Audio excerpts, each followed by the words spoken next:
As you know, during the summer, we like to do mock drafts amongst the ESPN fantasy staffers. We've done a handful of them so far over the past couple of months. We've been doing all kinds of different formats, 10-team PPR, half-point PPR, 12 teams, you name it. We're sort of trying to make sure that we accommodate those who don't just play in only 10-team PPR leagues. The values do sometimes end up being similar. So we thought that what we would do is overview one of our most recent mock drafts and sort of give you a view of where players that are notable for one reason or another were being selected and some insight onto how those shook out and why they shook out that way. Saquon Barkley, whose average draft position right now is 6th overall, 5th amongst running backs, behind, believe it or not, Travis Kelce, went, in this case, again, 6th. I'm sorry, 4th. My bad, I'm misreading this. He went 4th in our most recent July mock draft. Matthew, you're lowest on him at 9 amongst all running backs. Mike is highest at him on 3. I'll be the deciding vote in a minute here. I'll let you make the case, though. 9 is, you're not screaming pessimism for Saquon Barkley, but that means you are placing others. I don't know exactly who you have, whether it's an Aaron Jones or a Nick Chubb or somebody of that caliber. Okay.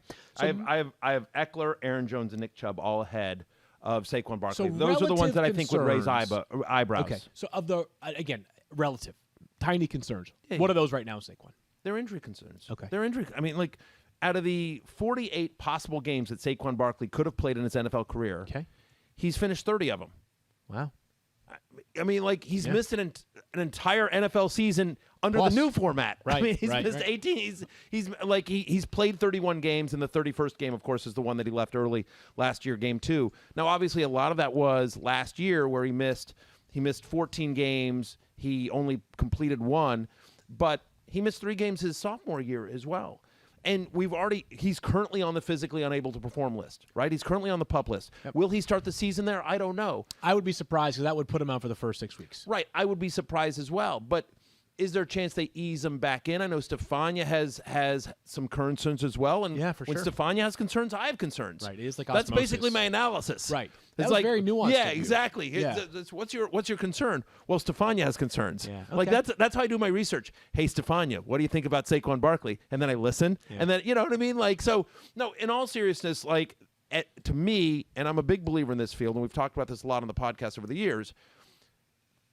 I'm a big believer of you can't win your draft in the first round, you can lose it. Yep. I want safe, I want floor in the first round, and I think at the moment, until we have a better sense of how healthy Saquon is, I think Austin Eckler, I think Aaron Jones, I think Nick Chubb are all safer, to me. Yeah, it's not that crazy of a thought to have him at 9, but I do want to hear Mike's counterpoint, and I'll give you the reason why I settled at 6. So, Mike, you have Saquon Barkley at 3 overall, which I believe assumes that he'll play all 16 games. You, of course, have 17 games, projections, of course, so you can give us the exact outlook. But tell us more about why you have Saquon at 3. Yeah, so, I mean, I'm not going to say anything crazy here. It's all about that workload when he is a full go. So I actually, with the projections that you see on the site, I have him projected to start slower, right? A little more Devontae Booker. They just signed Alfred Morris. Maybe he gets a few touches as well. 1 point. So a slow start, and then he really gets rolling after that. I think the goal for them certainly is that within a few weeks, this is going to be a guy that's pushing for 25 touches a game. I mean, look at week 1 last year. 88% of the snaps, and what was it, 9 targets, 15 carries in that game. When he has played and been a full go, he has been a fantasy superstar. Really, I think the only guy other than maybe Dalvin Cook who can push CMC for that top spot right now. So that's really the idea here, is that even with the slow start, he can pay off in a big way, be a league winner. And if I can get him, guys, in the mid to late stages of the first round, I'm going to take that every time. Okay, so I don't disagree with that. Can I ask Mike a question, though, real quick? Please, yeah. Mike, is there concern from you that if he does have this much of a heavy workload, that there's concern for re-injury? Right? You know, so I mean, like Stefania's talked about players the year after an ACL. We've talked about this. We talked about this with Dalvin Cook the year after his ACL. Like, it takes a while for players to get that explosiveness back. And so is there a concern on both the workload, like, maybe the Giants don't give him that big workload for the entire year to keep him safe. Also, by the way, they just paid $72 million for Kenny Golladay, who left practice early today. We'll see what happens there. But assuming, health of Kenny Golladay and the rest of the pass catchers, is it a more balanced offense than Saquon-centric? And if they do give him the workload that you project, is there a chance that he breaks down again or just doesn't have the explosiveness that we've seen from him like his rookie year when he had these crazy 50-yard runs for touchdowns. Well, I mean, he's only 24, so I'm not too worried about that. I still think we could still see him play at a high level. And look, I think that there's definitely some concerns there, but at the same time, if there were major concerns, they would have aimed higher, I think, than Devontae Booker and Alfred Morris as a second guy, perhaps in the draft, perhaps in free agency. All due respect to those guys, I think maybe they aim a little higher.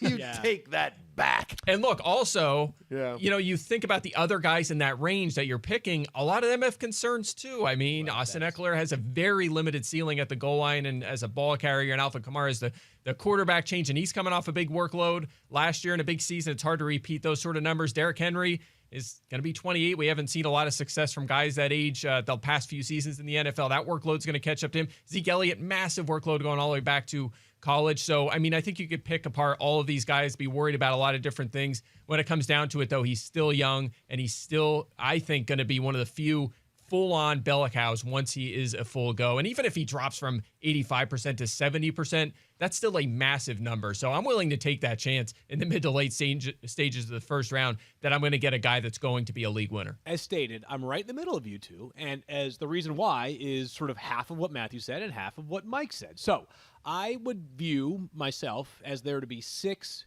top-tier running backs this year in fantasy. In some order: Christian McCaffrey, Dalvin Cook, Alvin Kamara, Derrick Henry, Saquon Barkley, and Ezekiel Elliott. Those are my 6. I have Saquon at the bottom of those 6, the reason being the possibility that he either starts slow or that the Giants work to be crafty about not pushing him to 320 carries this year. Maybe it's 275. That's why I have him at the bottom of that 6. But the reason why I don't have him below players like Austin Eckler and you said Nick Chubb and Aaron Jones, right? Yeah, at the moment. And by the way, if Saquon looks healthy in the preseason, I'll move him up a little bit. But at the moment, that's why I have him there. People, we're talking about RB6 versus RB7. We're not RB9. I'm not trying to decry the merits of these guys too much, but yes. Mike noted Austin Eckler's goal line work. Aaron Jones, we know A.J. Dillon's going to be a big part of that offense. He was down the stretch last year, even with Jamal Williams gone. And then with Nick Chubb, Kareem Hunt's a huge part of their passing game, and Nick Chubb not nearly as involved as we think the peak version of Saquon could be. So just perspective, interesting food for thought there. Thank you for watching ESPN on YouTube. For live streaming sports and premium content, subscribe to ESPN+.